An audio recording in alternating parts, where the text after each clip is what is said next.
Welcome back. My name is Jana Parker. I'm an educational psychologist. I'm in California in the South Bay area.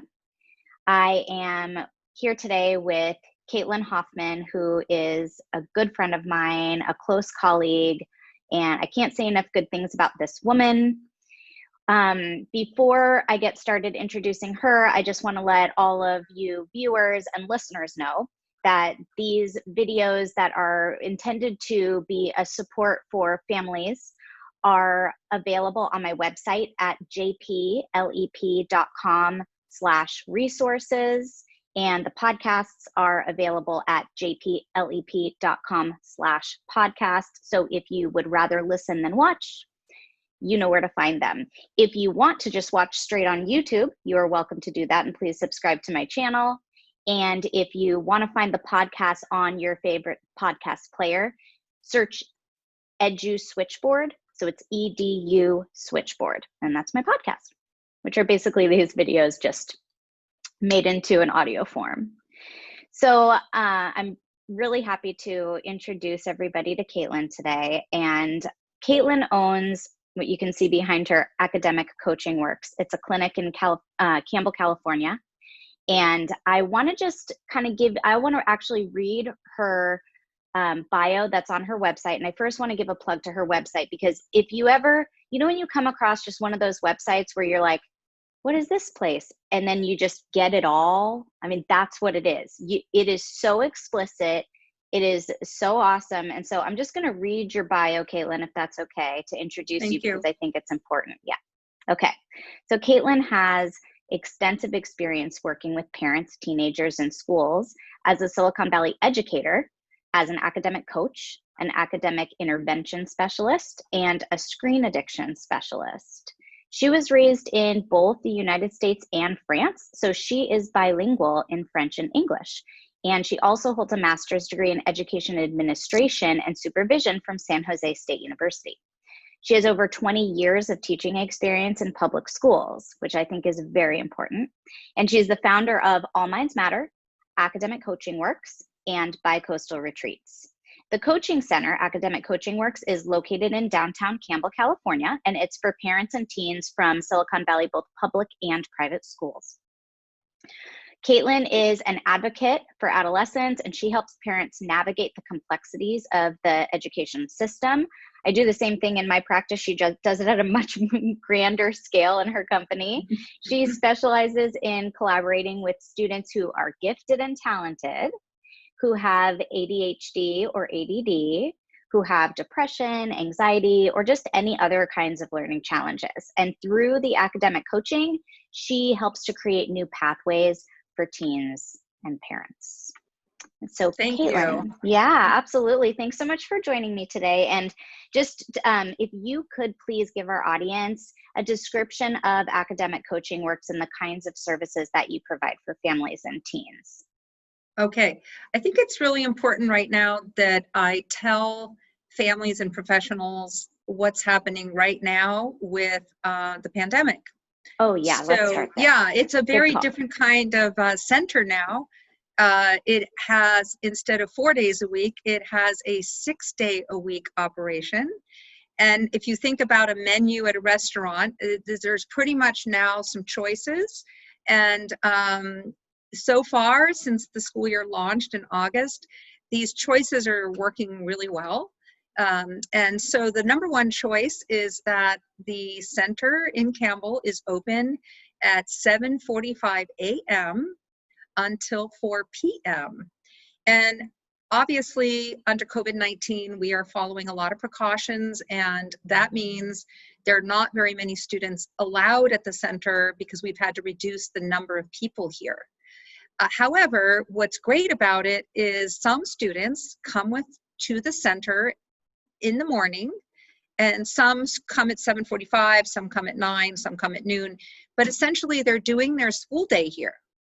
And what that has done is given them a workstation, a very professional setup, and they are doing their school day, which has been amazing to observe, especially for students who during shelter in place last spring really there were some chaotic disasters, right?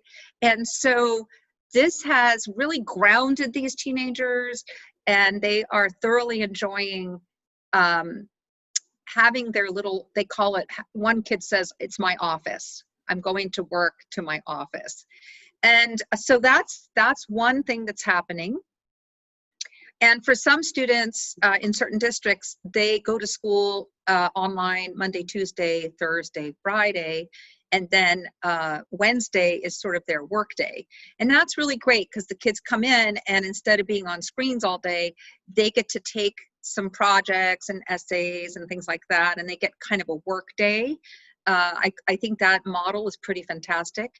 Now, here's what else is happening. Some students are not coming to us at all.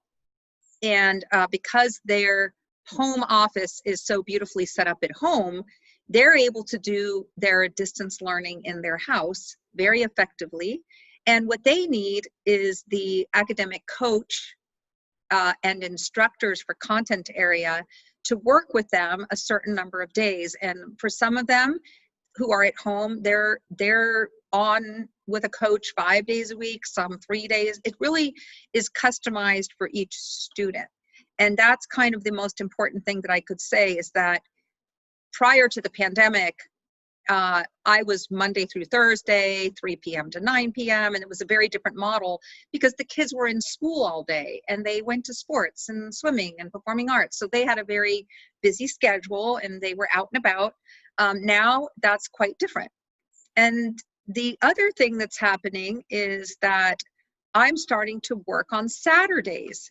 And the reason I'm doing that is because seniors who have to do their college applications with a full day of, I call it, everybody calls it Zoom fatigue. They don't have the energy to be creative to write a college essay during the week. By 5, 6 o'clock, they're just worn out. So they need to get some downtime Friday night, rest up. And then on Saturdays, they can come in and actually get creative about completing all those questions that are on the Common App, for example.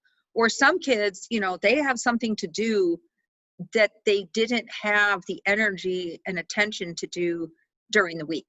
So we used to be 4 days a week, now we're 6 days a week. Sundays are just sacred rest. And remind me later to tell you about this book. Oh, okay. Yeah, I'd love to hear about it. Sacred rest. Sunday is sacred rest.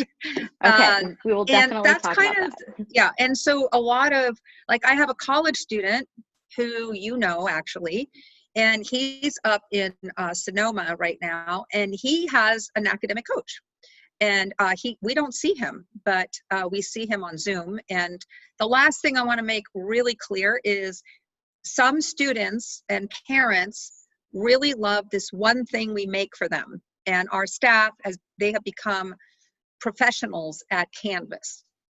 All right. So what this is parents, especially parents who work full time, parents who have 3, 4 children and a cat and a dog and a bunch of other things, they don't think, number one, that it's healthy to micromanage their adolescent and try to figure out Canvas. That's not a good relationship between, dad and a junior in high school. So what we're doing is we're creating a 1-page document every day to help the family and the students and even the school have something to look at Monday morning and Tuesday, Wednesday, Thursday, and Friday to organize the workload of the week. The expectation of what has to happen during class, the expectation of what has to happen outside of class, and then other things go on there, like if something wasn't submitted properly on Canvas and it has a 0, well, that appears on that list. Hey, email your teacher, let's get this fixed. But we're really putting the kid in charge of this so that they advocate for themselves. So this is a big thing. It used to be a really big thing for the past 15 years of coaching that I've been doing, but now with COVID-19, this has become a lifeline, and it is helping parents and students stay calm. I've noticed stress goes way down when we're all operating from a plan, And, you know, a kid who's panicked and doesn't have executive function, you know, they're so overwhelmed by what's happening on Canvas. This is helping them go, oh, I know what to do. So I'm going to take a breath and just say, our menu of choices has really changed since August. And I'm doing an enormous amount of parent coaching, even if the student is not enrolled, and a lot of IEP meetings, SAT meetings, 504 plan meetings, those kinds of things. Yeah. And I guess I should have said this at the beginning, but we're right here on Labor Day weekend of 2020. So we've had a few weeks of school now, and all of us were really hoping that we would come back in some kind of in-person format, and we haven't. So we're on distance learning plans. Right. And I work, my day job is in public education. So I am experiencing it firsthand, just watching what's going on with teachers, with students, where the pain points are. And I'm also really seeing it with clients that I've worked with, because a lot of the teens that I work with have executive function challenges. And I would say what I'm experiencing is that a couple things. Number one, it's very difficult for some students to participate in distance learning because they are having trouble staying engaged and managing all the little different components of it. And I also have to say, on a positive note, there are some students who are doing quite well. I'm actually surprised that my own stepsons are actually doing pretty well so far. I mean, I also think that it's kind of the honeymoon period for them. So I'm just keeping my fingers crossed. Yeah. But, they're generally able to manage that schedule. They are getting their work done during the time that the teacher says, okay, now do your work, and then we're going to come back together as a group and talk about it. And that's going okay. But there are kids that I'm seeing in my office that are having a completely different experience. And even when the teacher says, okay, now here is the time to do your work, go do it, they are not able to manage that. And the second thing I want to say about that, though, is that I think that because the kids are on technology and they have access to the things that distract them on technology, it is often very hard for them to not get distracted by the video games, the YouTube videos, the text messages, the chats, the things that are going on their technology. And parents are in this, they don't want to micromanage, but they know their kids are doing something different. But of course their kids are saying, oh, no, I'm totally paying attention.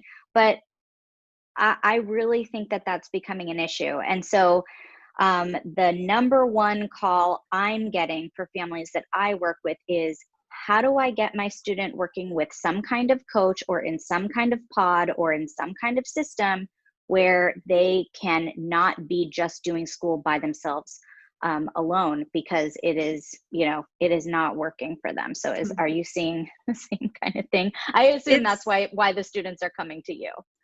It's identical. I think what we have to really look at, and this is, sometimes everything you and I have just described is all of the behaviors we're seeing and all of, but I think if you go way down beneath, I don't know, you call it like beneath the iceberg or whatever that thing is sticking up. Right. Okay, so here's what I think is happening that needs to be addressed. And if you can get into this part of it, a lot of other things will get better. So one of the things that we need to really look at is the development of an adolescent. And parents need just a little bit of a refresher of 21st century students and what it's like for them to be a teenager. And then I also believe we really have to look at adult development. Somehow, I think the myth is that as adults, we grow up by a certain age and then we're all grown up and then that's fixed. It's not. And I'll give a little example. If you are, let's say, about to turn 50 and you have some teenagers, your life as a person, an adult, is really changing. And there are a lot of changes happening. Menopause, divorce, anything, a parent's passing away, parents being ill. So anyway, there is this adult development, and then there's the teenage development. And when we have a household during a pandemic, if we don't take a really good look at where is our adolescent in his or her, or, they development, we have all these gender pronouns now, but what I'm trying to say is you have to look at your particular kid. Where are they at in their adolescent development, and where are you at as a parent? Because when the parent owns where they're at and they understand where their teen is at, then there's a lot more mutual respect. Yeah. And there isn't this sort of top-down authoritarian, well, you're doing this and you're on your device. The teenagers are really straight up with me. If they're on their social media and their Fortnite, etc., they'll tell me. And oh, by the way, my mom is on it 24/7. My dad is on it 24/7. And so then there is a hostile clash. Right. And so what I'm asking people to do, take a look at your own schedule, your own 24-hour thing that you're doing. And Jana, you've been so good at talking about this so often. Sleep, what you're eating, what are you doing for your downtime? How are you scheduling things? And when parents partner with their teenager, fire themselves as the boss, hire themselves on as a consultant. Respect the fact that your teenager is not doing these things to be bad. Right. And I think we have to look at the situation and really hear and watch what the teenager is doing, because the things that they're doing are oftentimes just a cry for help. Yeah. And if you yell at them or whatever, take things away, and it just keeps escalating. And so the parents right now that are doing really well, and the teenagers that are doing really well, they are collaborating. They are absolutely sitting down, looking at things together and saying, how can I help you? And vice versa, the teenagers are actually doing amazing things. They're cooking, right? They're doing their laundry. They're organizing their office. They're redoing, some kids are repainting their bedrooms. So this collaboration really is effective, but this top-down hierarchy doesn't work. Yeah, that's such a good point. And I do think that this is a really great time, for kids to be getting more involved in it's almost like an opportunity for them to become more involved in what happens in a household. It's a lesson for their future household, and being more of a participant in what happens day to day, and in relationship and collaboration, and how to do that kind of more effectively instead of just being like parent and child. I love that word, collaboration. And yeah, go ahead. I saw you interview your stepson. Yeah. And that was a perfect example where you were both on absolute equal footing. And the way you spoke to each other was respectful, it was playful, but your stepson had a lot of his own, his own agency. When you were talking to each other, it was teamwork. And I see that teenagers love that. Yeah. They just love that collaboration piece, and they like justice and fairness. And by the way, they watch what you're doing. I know we say this all the time. They don't care what you're saying. So everything that you're doing in your home is being observed.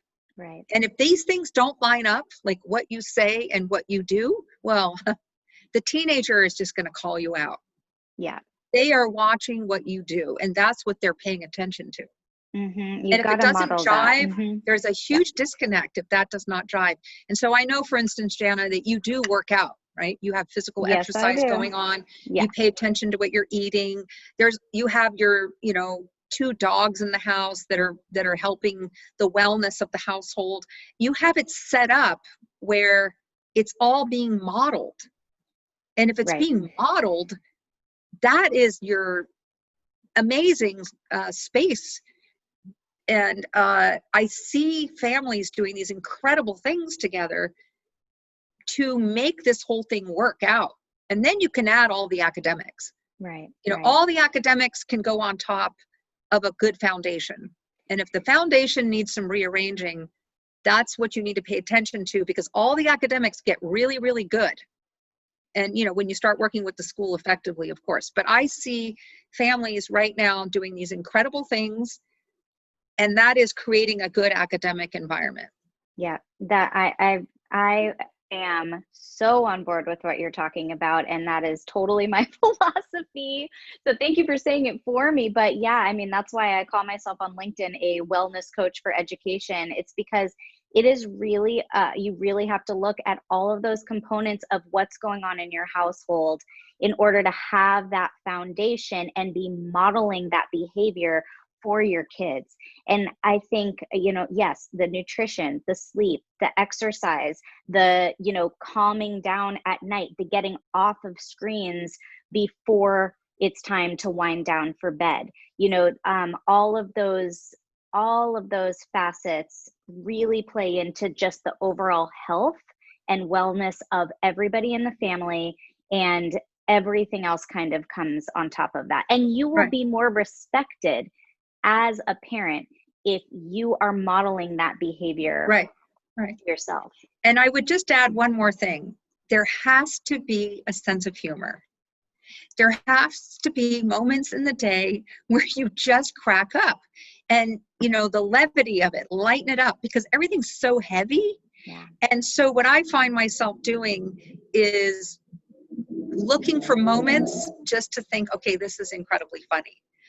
We need to have a sense of humor. And as everybody knows, teenagers are very funny. And so let them be funny. They're going to crack you up. And those moments of laughter, Jana, I think you know this more, what happens with the serotonin and the dopamine and the whole reset and the oxytocin. I mean, the brain loves to laugh. Yeah. And some of these things are very funny. You know, What do it's you think even about just, that? I absolutely agree. And it's even just, if you are in a bad mood and you just smile, that changes your brain chemistry.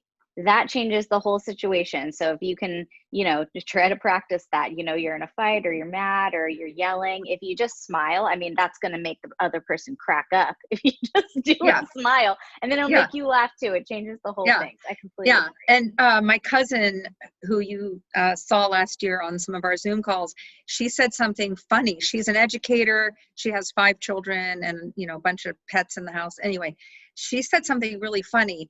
If you start to like explain to your teenager, like you're really making sense out of this and you're starting to lecture, that's when you've lost your mind. Yeah. Because how can you? I thought that statement was brilliant, and it makes me laugh, because let's say I start trying to explain the value of a mask. That's one of the most controversial things. You can't make heads or tails every day. Someone else is saying something about it, right? So if you start to get uptight about that, that's when you're losing it, right? But on the other hand, if you laugh about it and you still wear your mask, well, then things are much better, right? Yeah. But if you Yeah. get on your high horse and start lecturing, things start to fall apart, right? Yeah. And we have to laugh about that. I completely agree.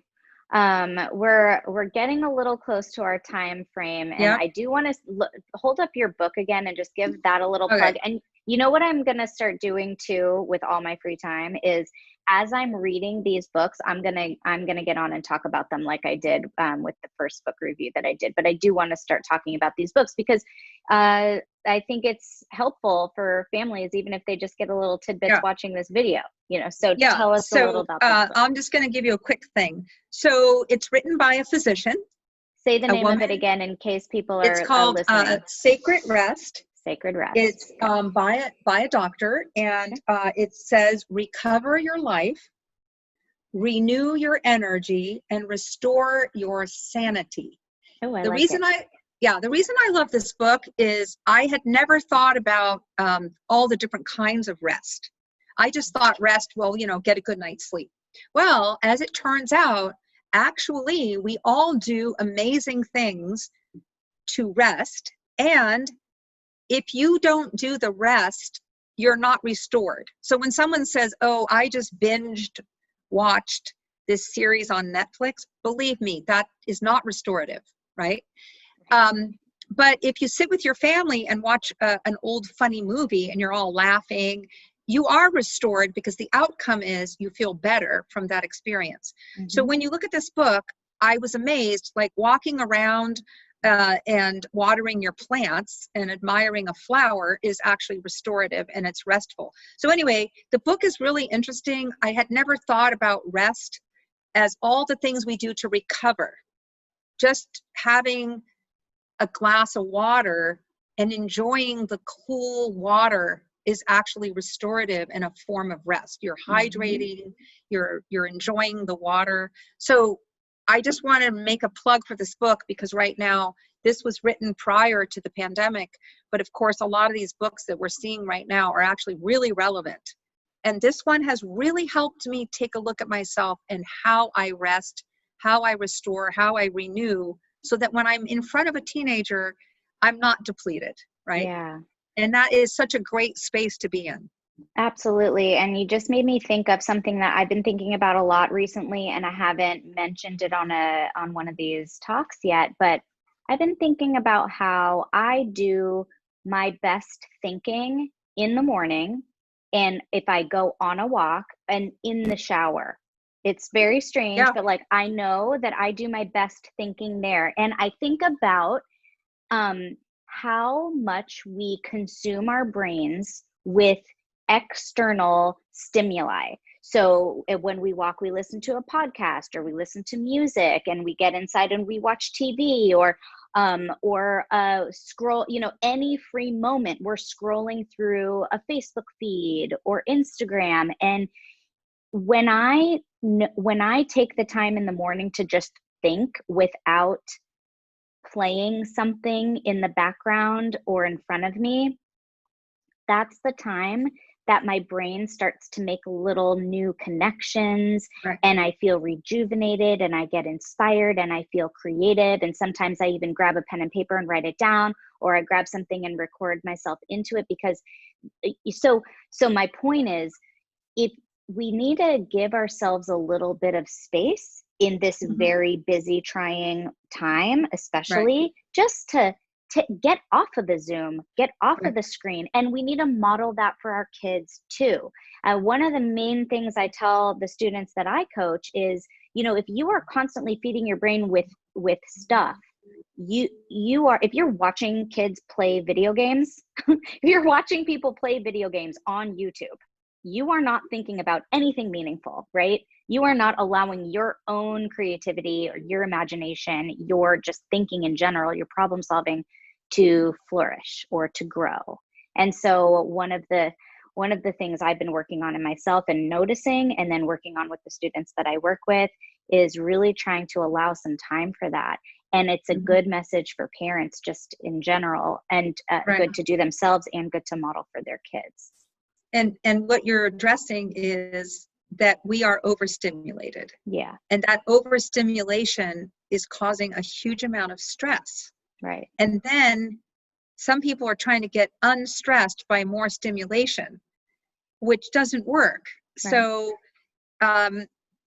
creating for yourself, and by the way, when you start spending time with yourself alone with no stimulation, you're going to have some bad moods because you're not going to like what you see. So be prepared that sacred rest isn't always pleasant, because then all of a sudden you are there with your feelings, your body, your mind, your spirit, and you're integrating, and some of it isn't going to be pretty. But don't judge yourself, drop it, give yourself more time in that space, and it's going to be really nice. And then you're going to show up for your friends and family and your work colleagues. They're going to be like, wow, you're in a great mood. This is contagious. Yeah. These states of mind, when you're balanced, are contagious. You're helping yourself, but you're helping everybody around you. And that's why what you're talking about, Jana, is so critical. Give yourself some space and time and quiet. And, I hope I can make you laugh, but the other day I was ready to drop off into a deep sleep. And I told my partner, Chase, I said, I'm entering into a deep state of sleep. Out. Like, we're done. You know what I mean? Like, because I could feel all of a sudden that sacred rest was coming, and I know I need that for the Yeah. next day. Yep. And so give yourselves and give each other this no stimulation, and getting down to that is really hard, because where are you going to find a place right now in your home where there is no noise, no interruption? And that is a gift to yourself and everybody else. It really is. Well, Caitlin, I love where this conversation has gone. I knew that we didn't need to plan anything to just go off the rails. So I really want to thank you for this. I think we'll stop here. I think we did a lot of good, you know, like who you are, what is available in your clinic for families right now. What are the kind of key things that we're seeing with families, and what are some ways to kind of move forward and support? And so if you, as a family, a parent, if you would like to get in touch with Caitlin, please look at her website. It's phenomenal. It'll tell you everything you need to know. It's academiccoachingworks.com. And her email is right on there. So please reach out. If you want to reach out to me, I'm at jana@jplep.com. And this is really wonderful. And thank you, Caitlin, so much for joining me. We'll do it again. Yes, we'll do it again. And in saying goodbye, remember to absolutely love your teenagers. I love teens, Jana. You love teens. We think teenagers are wonderful. So just remember to tell them how much you love them. As long as they don't go like, ew, mom. Well, that's okay. You still have to hear it. Yeah. All right. Well, thank you so much. Thank you, Jana. Bye-bye. Bye.